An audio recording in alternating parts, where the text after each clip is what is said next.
Media के माध्यम से मुझे बाइट देने का मेरा एक मकसद है।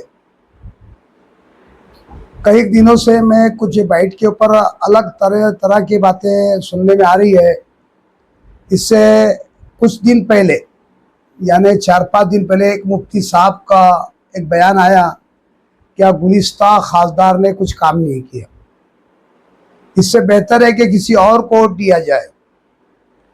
फिर उसके 2-3 दिन के बाद एक बहुत बड़ा मजमा जमता है एक शादी हॉल के अंदर, कटकटी गेट के ऊपर। वहाँ कुछ उलमा इकराम जमते हैं और उनका कहना है कि मैं फलानों को वोट दो। अब मैं जनता से भी, तमाम उलमाओं से भी ये बात पूछना चाहता हूँ कि फिर हम जाए तो किधर जाए, हमारे कुछ समझ में नहीं आ रहा। इधर मुफ्ती साहब का बयान अलग, कुछ उलमाओं का बयान अलग। बाबा, आपका आरोप गलत है। बाबा उलमाओं को बुलाया गया था तो पार्टी की तरफ से। ठीक है, बहुत अच्छी बात है। देखो सुन, नहीं करे किसी पार्टी को वोट दो, उलमाओं ने। मैं एक आरोप गलत है, आप सुन लीजिए। एक मुफ्ती साहब का बयान हम सुन रहे थे, एक बाइट के ऊपर आप देखो, लगा तो मेरे से लेके जाओ आप। मुफ्ती साहब ने एक बयान के अंदर कहा कि अब मैं फलानों को वोट, मैं नाम नहीं लूँगा, फलानों को वोट दे। मैं माफ़ी चाहता हूँ उलमाओं से भी। मैं उलमाओं का बहुत अदर करता हूँ और उलमा हमारे अंबिया के वारिस है। और आज जो दुनिया के पूरे हर इंसान उलमाओं के पीछे चलता है। तो मेरा भी एक थोड़ा सा एक मशवरा है, क्या भाई फैसला लो तो ऐसा फैसला लो हकीकत में जो इंसान वाकई में जो है तो सच्चाई से काम करने वाला हो। अभी तरह तरह की बातें ये सब मार्केट में आ रही है। कल भाषण सुन रहा था मैं शागन का। शागन के अंदर, भाषण के अंदर बोला गया, क्या भाई इनकी, ऐसा हाथ कर बोला गया, इनकी यानी बाजार में बिकने वाले जानवरों से भी इनकी अहमियत यानी इनकी कीमत कम है। तो मैं पूछना चाहता हूं तमाम औरंगाबाद की जनता से, क्या भाई बाजार में बिकने वाले जानवर कौन, या उम्मीदवार या आम जनता? तो इसका तफसीली बयान इन्होंने बोलना चाहिए। जिन्होंने शागन के अंदर ये बयान किया, क्या भाई इनकी जो है तो बाजार में बिकने वाले जानवर की भी इनसे कीमत कम है, तो फिर इन्होंने तफसीलाना बयान करना चाहिए, यानी खोल के बोलना चाहिए। या ये उम्मीदवार को बोल रहे या फिर आम जनता को बोल रहे? तो ये तो बहुत बड़ी बातें करते हैं। संविधान को बचाएंगे, संविधान के लिए हम हमारी कुर्बानी देंगे, संविधान यानी सबके लिए बराबर है। क्या संविधान में किसी को खड़े रहने का अधिकार नहीं है? एक आम आदमी खड़े नहीं सकता? हाँ, एक खेती में काम करने वाला खड़े नहीं सकता? हाँ, एक दलित खड़ी नहीं सकता? एक मुस्लिम खड़े नहीं रह सकता? हाँ, एक कोई भी जाति का इंसान खड़े नहीं रह सकता? क्या मतलब क्या है? इन्होंने खोल के बोलना चाहिए कि भाई आप खड़ो मत, हम मुसलमान है, तुम मुसलमान नहीं हो। इन्होंने खोल के बोलना चाहिए। जैसे तरह तरह के इल्जाम लगा रहे हो, यानी भाई बोलते हैं कि भाई देखो ये मुसलमान है, हम सब मुसलमान है, एक साथ में आना है। अरे भाई हम भी मुसलमान तो है ना, हा? हम भी मुसलमान है। बाकी के जो कैंडिडेट खड़े हुए हैं, 2-3 और कैंडिडेट है, हा? मेरे भी अलावा और कैंडिडेट है। फिर किसको बोला किसको? यानी अभी तो मुसलमान गिनती के अंदर हमारे जो है तो 4 कैंडिडेट नजर आ रहे। एक समद बागवान साहब भी आ रहे मार्केट में, उनको भी खड़े रह रहे।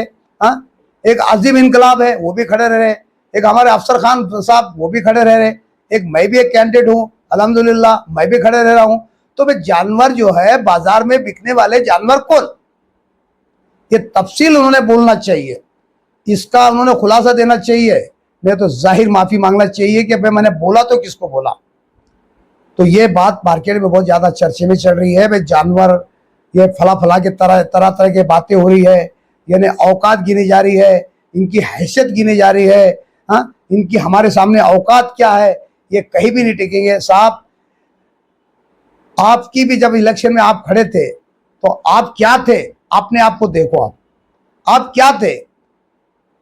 आप, जनता ने आपको जो है तो इसके बाद आपको इज्जत दी, शोहरत दी, सब कुछ दी, और ये जनता जो है तो उतारने का भी काम करती है। साहब, जरा बोलना है तो अदब के दायरे में बोलो। सियासत सबको करना आती है और हम भी बोलना जानते हैं, लेकिन हम एक ईमान वाले हैं, हम एक ईमान वाले हैं, लेकिन हम ईमान वाले को इतना बदतर यानी जानवर यानी वे गधा यानी जानवर कौन सा बोलना चाह रहे हैं आप यहाँ पे?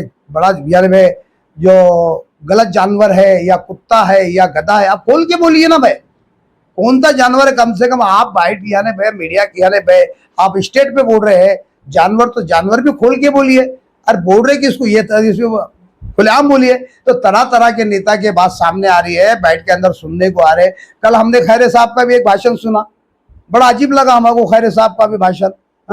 उन्होंने भी एक बैठ के अंदर बड़े अंदाज से बोल रहे खैरे साहब क्या भाई ये जो है राम मंदिर को फतरे मारने वाले मुसलमान नहीं थे, राम मंदिर के ऊपर फतरे मुसलमान ने थे मारने वाले। अरे उस वक्त आप बोलते हैं तो हमारे मुसलमान भाई जिसके ऊपर आज केस हुआ है, कई वो लोग जेल में जाके आए, आज भी उनके ऊपर दाग लगा हुआ है। जब भी ऐसे हालात होते हैं, रामनवमी भूमि होती है, उनको एक दिन के लिए तड़ीपार किया जाता, वह तुम यानी उनको नजरबंद किया जाता, उनके ऊपर दाग लग चुका है। साहब इस वक्त आप बोल सकते थे, उस वक्त आप बोल सकते थे कि अब देखो ये फतरे मारने वाले मुसलमान नहीं है। आज इलेक्शन आए तो आपको याद आ गए मुसलमान। अरे वाजिब अजीब खेल खेल रहे हो राजकारणी वाले। अगर से खेलना है तो विकास की बात करो, यानी भाई हमने इतना विकास किया, हमने इतना रोडों का काम किया, हमने जो है तो यानी बहुत डेवलपमेंट किया। अरे भाई मुद्दा भटकाओ मत जनता का, जनता का मुद्दा भटकाओ मत।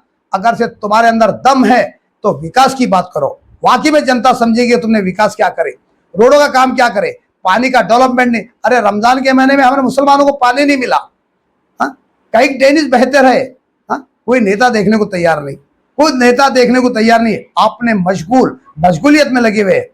अरे भाई जनता का खिदमत कौन करेगा? जनता आपको चुना जाता किस लिए? जनता की खिदमत के लिए, उनके मसले मसाइल के लिए। जब नेता चुनता है तो पब्लिक की जब जरूरत होती है, यानी पानी के मसले है, ड्रेनेज के मसले है, हर समस्या रोड की समस्या हो, इसलिए चुना जाता है। अरे मुद्दा भटका के जनता के, अरे भाई बेटा चुनो, तुमको बेटा चुनना है, आज बोला जा रहा बेटा चुनना है। अरे जनाब वो मालेगांव वाले हमारे अकायद असदुद्दीन साहब ने वह ऐलान किया था, बड़ा वादा किया था कि अब महीने में 2 महीने में आऊंगा मैं। तो उनका कहना है मालेगांव वालों को तो असद साहब जब से इलेक्शन हुआ तो कभी नहीं आए। फिर ऐलान होता मुफ्ती साहब का, क्या देखो हमने मुफ्ती एक आलिम दिन को चुन के लाया। अरे भाई मुफ्ती इस्माइल साहब पहले जो है तो इसके खालसा आमदार थे, पंजे के, कांग्रेस के आमदार रह चुके हो। इससे पहले वो क्या मुफ्ती साहब नहीं थे क्या? उससे पहले मुफ्ती साहब नहीं थे क्या? वो उलमाए दिन नहीं थे क्या? ये कौन सी भटकाने वाली बात? अरे बात करो तो मुद्दे की, ढंग की बात करो और पब्लिक को बताओ। मालेगांव में नहीं, अपन औरंगाबाद में बाबा।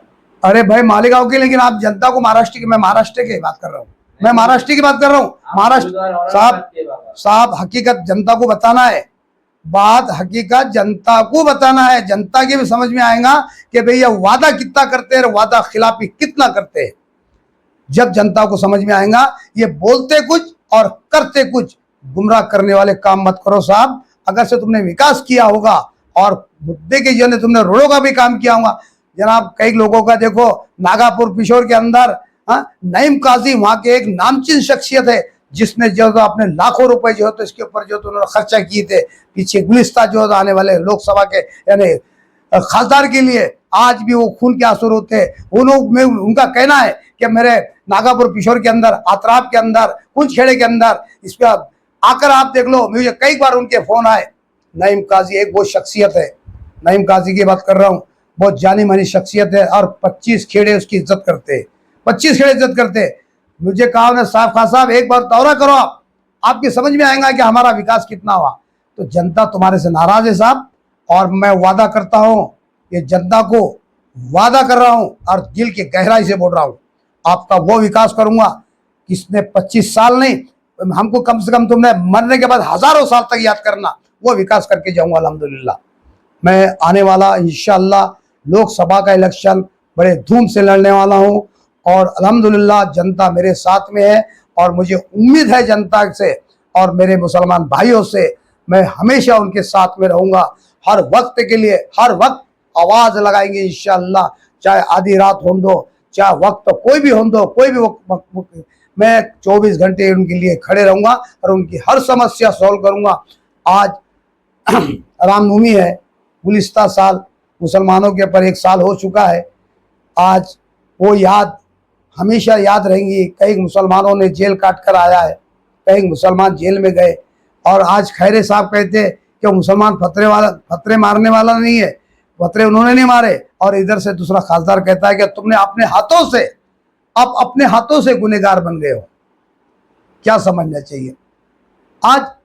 और कुछ 2-3 बातें मुझे बोलना है मुख्तसर, ये तो मैं जुमला बातों को मिलाकर बोल रहा हूँ तो पब्लिक की भी इसको समझ में आ जाए।